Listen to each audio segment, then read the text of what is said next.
আল্লাহর পক্ষ থেকে এমন একটি অভিযোগ বা একটি ঘোষণা, তা হলো মানুষ বিভ্রান্ত।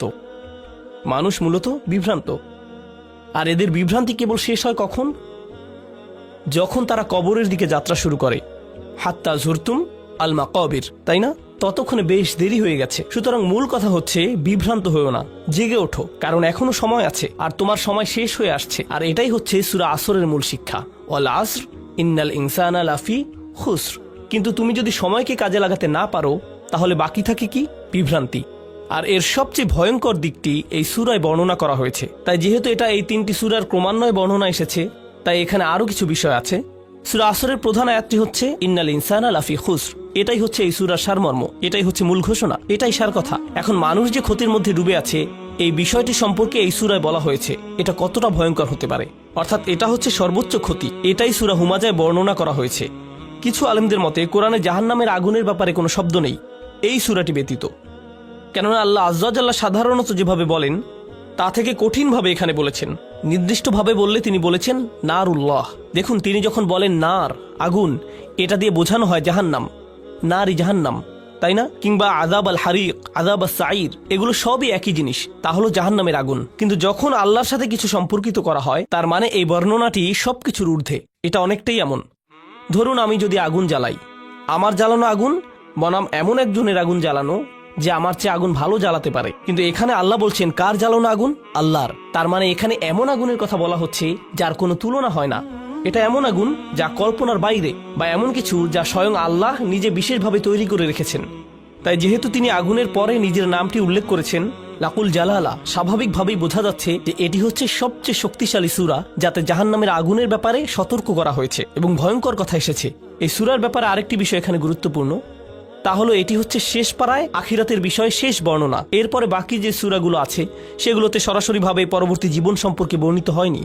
আপনারা যদি আগের দার্সগুলোতে অংশ নিয়ে থাকেন, তাহলে জেনে থাকবেন সবগুলো না হলেও বেশিরভাগ সূরাতেই পরবর্তী জীবন সম্পর্কে কিছু বর্ণনা এসেছে, আখিরাত সম্পর্কে কিছু না কিছু বর্ণিত হয়েছে। কিন্তু এটা হচ্ছে সর্বশেষ বর্ণনা এবং সবচেয়ে ভয়ঙ্কর বর্ণনা, যেন বিষয়টি শেষ করা হচ্ছে এর সবচেয়ে চরম, সবচেয়ে শক্তিশালী বর্ণনাটি দিয়ে।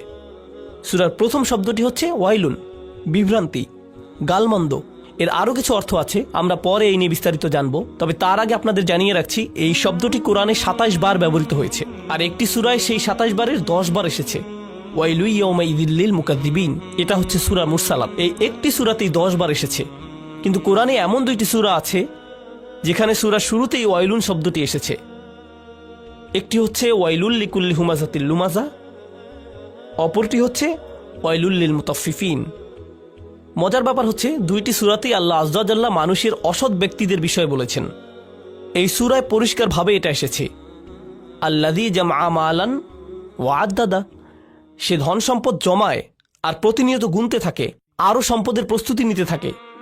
অপরদিকে আল্লাযীনা ইযা ইকতালু আলান নাসি ইস্তাওফুন ওয়া ইযা কালুহুম আও ওয়াজানুহুম, তারা যখন ক্রেতা হয়, তারা কোনো পণ্য কেনে, তারা চায় যেন সবচেয়ে কম টাকায় নিতে পারে, কোথায় কম মূল্যে কেনা যায়, বেশি মুনাফা পাওয়া যায়, যেন 1 টাকাও বাকি না থাকে। কিন্তু যখন তারা কিছু বিক্রি করে আর অন্য কেউ তা কেনে, তখন তারা তাদেরকে প্রাপ্যের চেয়ে কম দেয়। তারা চায় যেন তাদের ক্রেতা কম পায়।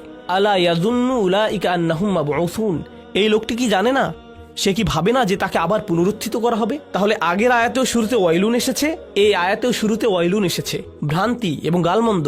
তাহলে এটা হলো এই দুইটি সূরার মধ্যে সামঞ্জস্য। এবার আমার নোটে ফিরে আসি। ওয়া আসলুহু ওয়াইলি ফুলানিন, শব্দটি মূলত ছিল ওয়াই, শুরুতে লাম ছিল না। প্রকৃত শব্দটি ছিল শুধু ওয়াই। বাক্যে এটার ব্যবহার হবে ওয়াই লি ফুলান। লাম এখানে হারফে জার। আপনারা যারা এখানে এটা জানেন না, আপনারা আলহামদুলিল্লাহ জানেন, তাহলে হারফে জার হচ্ছে লি ফুলানিন, অমুকের উপর যেন এই অভিশাপ পড়ে, অমুকের উপর যেন এই অভিশাপ পড়ে, এটাই হচ্ছে ওয়াই লি ফুলান। আর এভাবেই আসলে তারা কাউকে অভিশাপ দিত, ওয়াইলাকা। এমনকি এটা কোরআনেও এসেছে, যখন বাবা মা দেখে তাদের বাচ্চা, তাদের ছেলে, তাদের মেয়ের ইমানের সব আশা শেষ হয়ে গেছে, তখন আল্লাহ সেই ধৈর্যহীন বাবা মায়ের বর্ণনায় বলেন, ওয়াইলাকা আমিন, তোমার উপর অভিশাপ লাগুক, তোমার ইমানের এই অবস্থা কেন, যেন তাদের সব আশা শেষ হয়ে গেছে।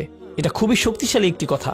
তাহলে এখানে আলাদা দুইটি শব্দ আছে, কিন্তু এরপরেই তারা এত জোর দিয়ে বলে ওয়াইলি ফুলান, যেন ওয়াও আর লাম একত্রে এমন শোনা যায়, যেন এটা একটি শব্দ। আলংকারিক দিক থেকে ওয়াই শব্দটির দুইটি অর্থ আছে। বলা হয়েছে অর্থ হচ্ছে তাআসসুফ, মানে যে এটা বলছে সে খুবই বিমর্ষ, এটাই তাআসসুফের অর্থ, যে এটা বলছে সে খুবই বিষণ্ণ, যাকে বলছে তার প্রতি সে খুবই দুঃখিত, খুবই হতাশ।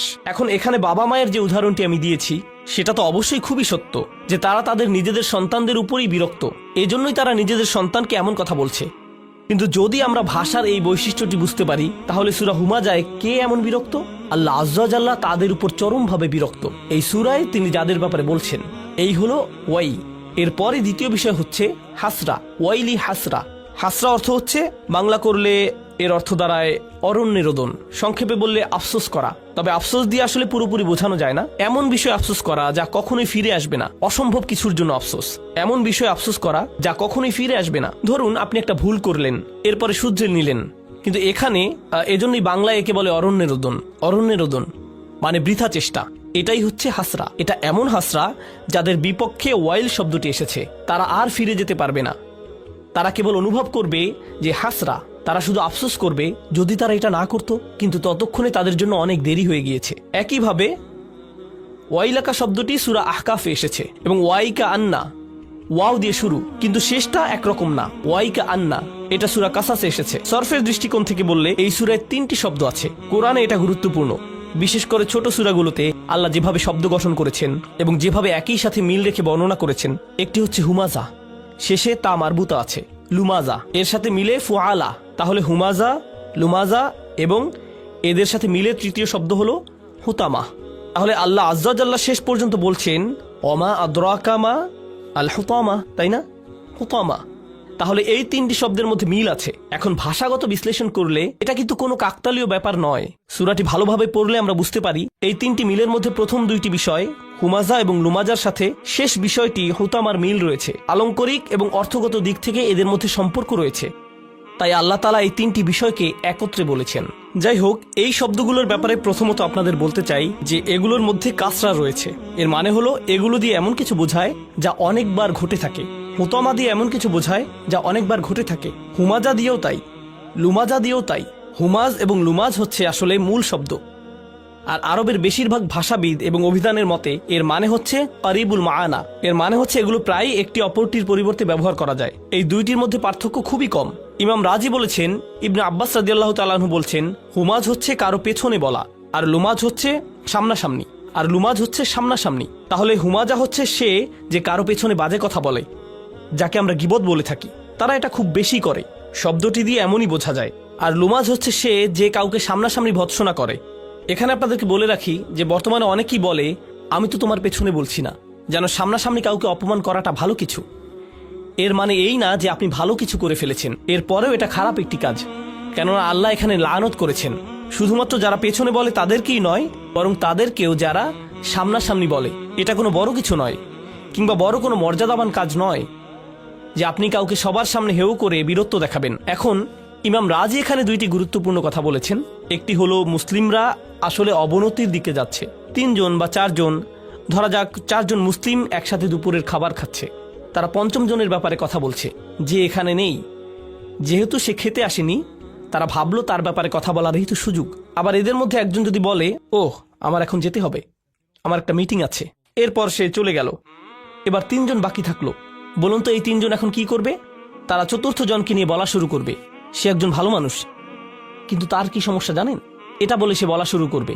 আরো ভয়ঙ্কর হচ্ছে, কখনো হয়তো তাকে আসলে যেতেও হবে না, বাকি 3 জন এমনিতেই তার উপর চড়াও হবে এবং অপমান করবে। আমরা শুধু মজা করছি, তুমি বুঝতে পারছো? আমরা তো মজা করছি, তাই না? কেবল মজা করছি। অর্থাৎ মূল কথা হচ্ছে, কাউকে সবার সামনে অপমান করা কোনো বড় বিষয় নয়, কারণ এটা তো বন্ধুদের মধ্যেই, তাই না? এটা কারা করে? কোনো শত্রু তো এমন করবে না, কোনো ট্রেন স্টেশনে বা অফিসে তো এমনটি হবে না। এটা হয় শুধু বন্ধুদের মধ্যে, আর এটা অনেক বেশি হয়। এজন্যই শব্দটি দিয়ে বোঝানো হয়েছে যে এটা অনেক বেশি হয়ে থাকে। এটা গেল প্রথম বিষয়। দ্বিতীয় বিষয়, কুল্লু যালিকা দাখিলুন ফিজ জাজরি ওয়ান নাহি। কুল্লু যালিকা নিয়ে আমরা পরে বলবো, আমি এটা নোটে এখনো লিখিনি, আপনাদের উৎসাহ ধরে রাখতে আমি এটা পরে বলবো। মুফাসসির এ বিষয়ে মন্তব্য করেছেন, তিনি বলেন এই সবই আল্লাহর তিরস্কারের মধ্যে অন্তর্ভুক্ত যা আল্লাহ নিষিদ্ধ করেছেন। অর্থাৎ আল্লাহ 2টি বিষয় বলেছেন, হুমাজা এবং লুমাজা, এই 2টি বিষয়। কিন্তু মুফাসসিরগণ একটি বড় লিস্ট করেছেন যে কোন ধরনের মানুষেরা এই বর্ণনার মধ্যে পড়বে। এখানে কেবল 2 জন মানুষ নয়, এখানে অনেক ধরনের আচরণের কথা বলা হয়েছে, যা এই দুইটি শব্দের মাধ্যমে বোঝানো হয়েছে। আর এই অনুচ্ছেদের শেষে মূলত বলা হয়েছে, যেমন তাফসিরে কাবিরে ফখরুদ্দিন আর রাজি বলেন, কুল্লু যালিকা দাখিলুন, এর সবকিছুই আমি এখানে যা যা বর্ণনা করেছি। আমি যখন এটা পড়ছিলাম আমি দেখলাম 4 পৃষ্ঠার বর্ণনা। 4 পৃষ্ঠার বর্ণনা এসেছে শুধু এটা বোঝাতে যে হুমাজা কারা আর লুমাজা কারা, আর এই সবগুলি তিরস্কার ফিজাজর অর্থাৎ তিরস্কার, আল্লাহর হুঁশিয়ারি এই সূরায় এসেছে। এরপরে যেটি গুরুত্বপূর্ণ তা হলো কখন এই ধরনের আচরণ হয়ে থাকে, কখন কেউ এমন আচরণ করে যা হুমাজ এবং লুমাজের অন্তর্ভুক্ত। তারা মানুষের সামনে এবং পেছনে অপমানকর কথা বলে। আল্লাহ এখানে তাদের কথা বলছেন যারা এটা অনেক বেশি করে, যাদের স্বভাবই এমন এবং সব সময় এমন করে। কিভাবে এটা মানুষের আচরণের মধ্যে ঢুকে যায়, কিভাবে তারা এমন হয়ে যায়, এটা তাদের ব্যক্তিত্বের মধ্যে ঢুকে যায়। তারা এর বাইরে অন্য কিছু ভাবতে পারে না, তাদের কোনো বড় লক্ষ্য উদ্দেশ্য নেই, তাই তাদের লক্ষ্য হয়ে ওঠে অন্য কেউ।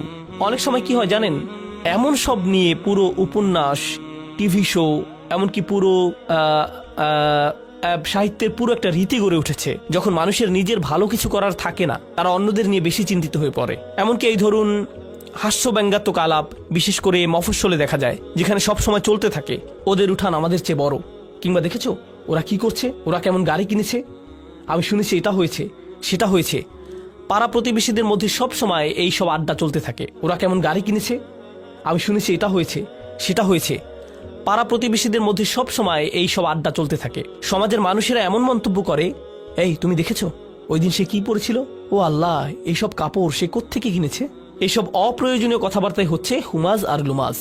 আর এগুলো কোত্থেকে শুরু হয়েছে, যখন মানুষের বড় কোনো লক্ষ্য নেই, যখন তার মন শুধু অন্যদের নিয়ে ভাবে।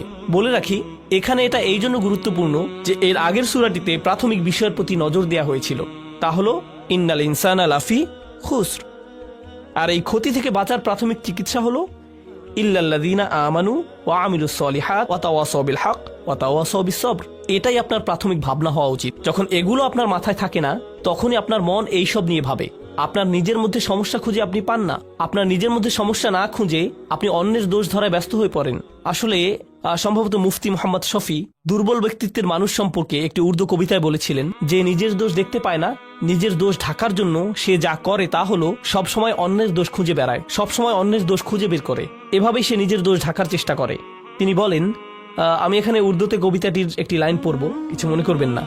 আরো কি আজমত কে জানে, আরো কি আজমত কে জানে, কমজর্ফ জো ইনসা হতে হে। এর অর্থ হচ্ছে যারা ব্যক্তি হিসাবে নিচু চরিত্রের, তারা কিভাবে অন্যদের ভালো দিকের প্রশংসা করবে। তারা অন্যদের মধ্যে কেবলই সমস্যা দেখতে পায়। যখন কেউ অন্যদের মধ্যে কেবলই সমস্যা দেখে, সামনাসামনি কিংবা পেছনে, এর মানে কি জানেন, তারা নিজেরাই নিচু মানসিকতার। তারা মানুষের ভালো কিছু দেখতে পারে না, তারা শুধুই সমস্যা খুঁজে পায়, আর এতে তারা নিজেদের ছাড়া অন্য কারো ক্ষতি করে না। আল্লাহ আমাদের এই ধরনের আচরণ থেকে দূরে থাকার তৌফিক দিন।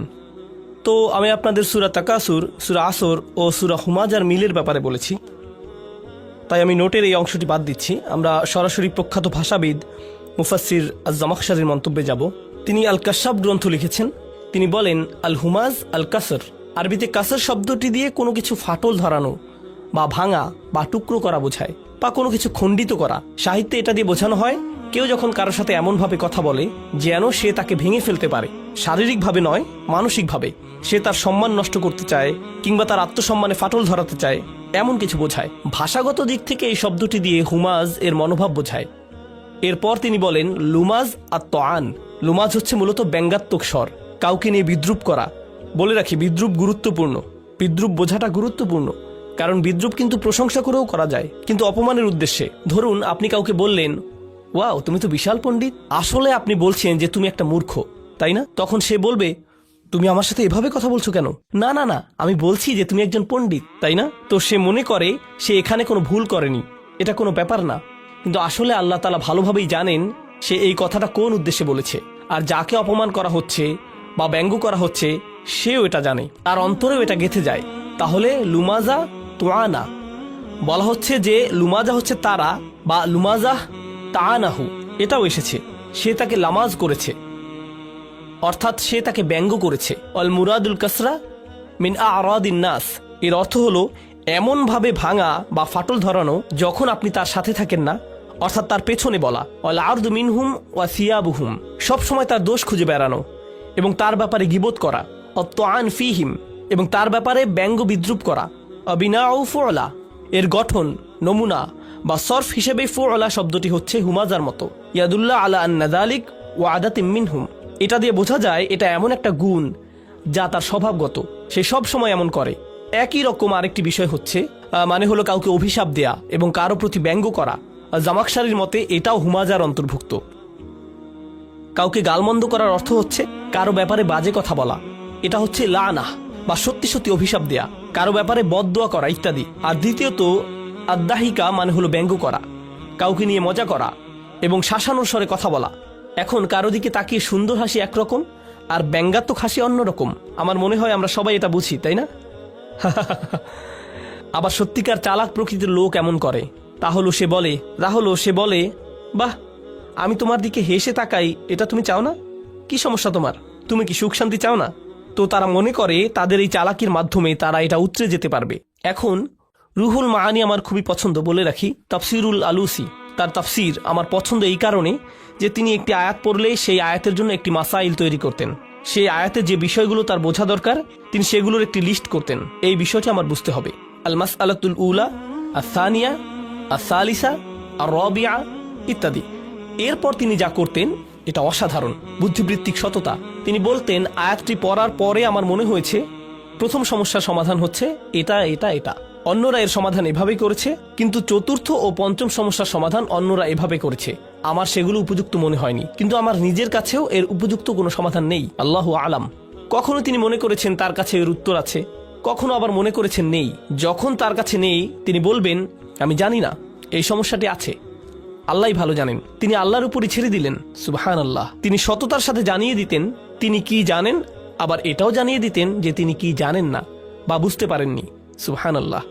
এটা এই তাফসীরের একটা অসাধারণ গুণ যার নাম রুহুল মাআনি। তো তিনি যে মাসাইলগুলো তালিকা করেছেন, আল মাসআলাতুল উলা, আল ওয়াইলু লাফযুহু জাম ওয়াস সাকত। ওয়াইল শব্দটি এমন একটি শব্দ যার শব্দ প্রণালীতে জাম রয়েছে। গত সেশনে জাম নিয়ে আলোচনা করেছিলাম, কারো মনে আছে? জাম কি? দোষারোপ করা, মনে পড়ছে?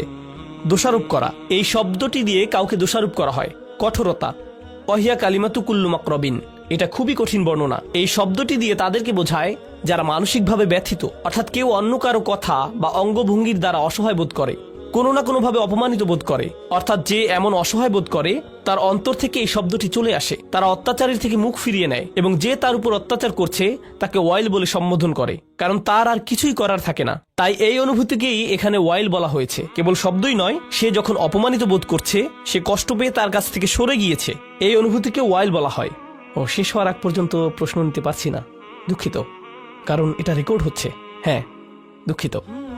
তো এখানে যে বিষয়টি বুঝতে হবে তা হলো, যখন কেউ অপমানিত বোধ করে এবং সে তার প্রতি ওয়াইল করে যে তাকে অপমান করেছে, কিন্তু এই সূরায় সেই মানুষ আসলে ওয়াইল করছে না। কে ওয়াইল করছে? আল্লাহ। অর্থাৎ মাকরুবের বদলে যে অপমানিত হয়েছে তার বদলে এখানে এই শব্দটি ব্যবহার করে আল্লাহ তার পক্ষে দাঁড়িয়েছেন এবং স্বয়ং আল্লাহ তাকে তিরস্কার করছেন যে অপমান করছে মানুষকে।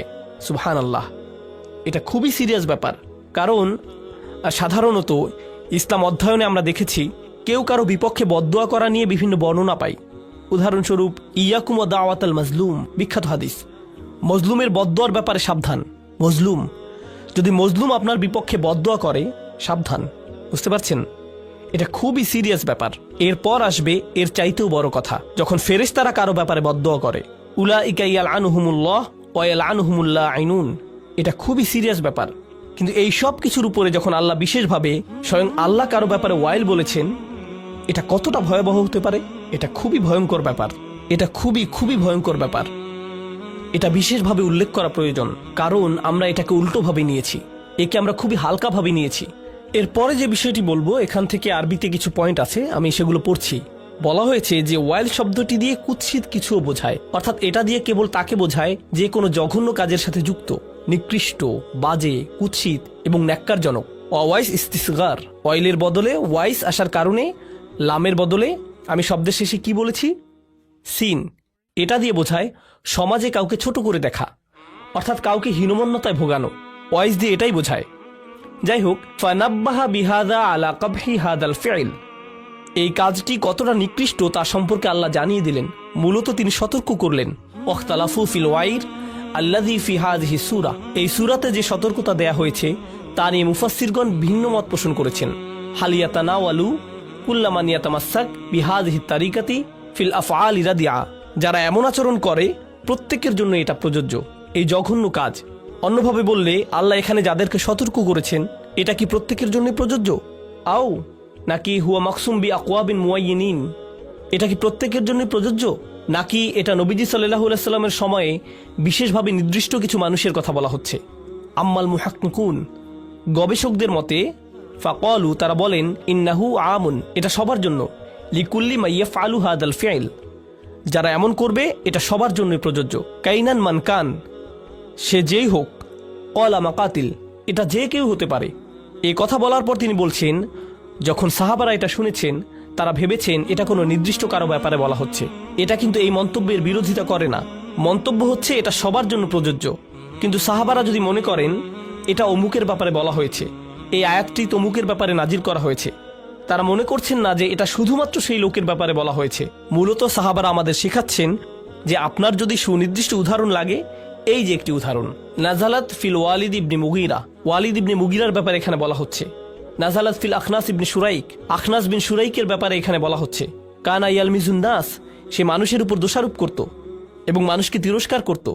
ওয়ায়াগতাবুহুম, সে মানুষের নামে গীবত করত, মানুষের পেছনে সমালোচনা করে বেড়াতো, বিশেষভাবে রাসূল সাল্লাল্লাহু আলাইহি সাল্লামের নামে।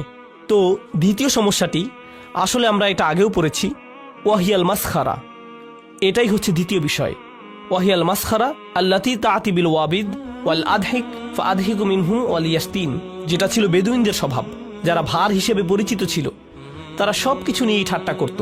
এখন ভার বলতে মঞ্চের স্ট্যান্ড আপ কমেডিয়ান হতে পারে, আবার এমন মানুষও বোঝানো হতে পারে যারা সব সময় ঠাট্টা করতে থাকে, সবকিছু নিয়েই মজা করে। এটা মাঝে মধ্যে করা যেতেই পারে, কিন্তু আবার মাঝে মধ্যে সমস্যার সৃষ্টি করে। এখানে বলে রাখি, আমরা এমন একটি কালচারে বাস করি, কমেডি কালচার।